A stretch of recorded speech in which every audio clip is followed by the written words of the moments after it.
The Mastery of Destiny by James Allen, Chapter 10.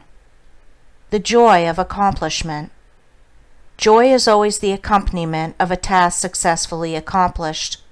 An undertaking completed, or a piece of work done, always brings rest and satisfaction. When a man has done his duty, he is light-hearted and happy, says Emerson, and no matter how insignificant the task may appear, the doing of it faithfully and with whole-souled energy always results in cheerfulness and peace of mind.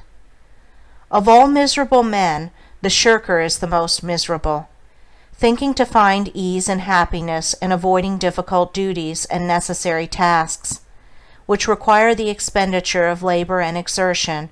His mind is always uneasy and disturbed. He becomes burdened with an inward sense of shame, and forfeits manliness and self-respect. He who will not work according to his faculty, let him perish according to his necessity, says Carlyle.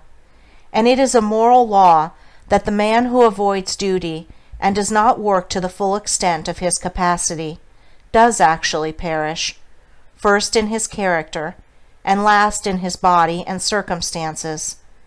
Life and action are synonymous, and immediately when a man tries to escape exertion, either physical or mental, he has commenced to decay.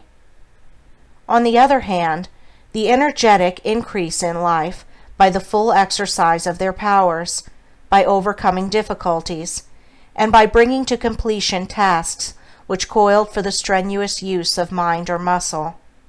How happy is a child when a school lesson, long labored over, is mastered at last.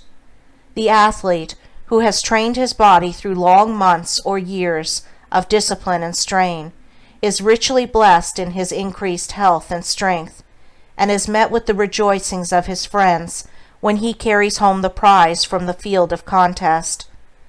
After many years of ungrudging toil, the heart of the scholar is gladdened with the advantages and powers which learning bestows. The businessman, grappling incessantly with difficulties and drawbacks, is amply repaid in the happy assurance of well-earned success, and the horticulturist, vigorously contending with the stubborn soil, sits down at last to eat of the fruits of his labor. Every successful accomplishment, even in worldly things, is repaid with its own measure of joy, and in spiritual things, the joy which supervenes upon the perfection of purpose is sure, deep, and abiding.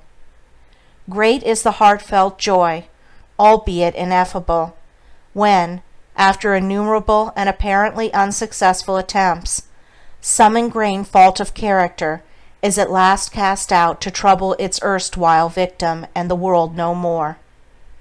The striver after virtue, he who is engaged in the holy task of building up a noble character, tastes, at every step of conquest over self, a joy which does not again leave him, but which becomes an integral part of his spiritual nature.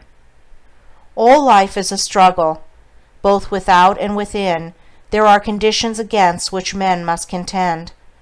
His very existence is a series of efforts and accomplishments, and his right to remain among men as a useful unit of humanity depends upon the measure of his capacity for wrestling successfully with the elements of nature without, or with, the enemies of virtue and truth within.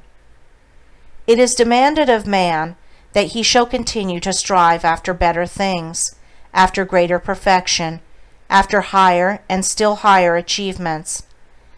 And in accordance with the measure of his obedience to this demand, does the angel of joy wait upon his footsteps and minister unto him. For he who is anxious to learn, eager to know, and who puts forth effort to accomplish, finds the joy which eternally sings at the heart of the universe. First in little things, then in greater, and then in greater still, man must strive, until at last he is prepared to make the supreme effort, and strive for the accomplishment of truth, succeeding in which he will realize the eternal joy. The price of life is effort. The acme of effort is accomplishment.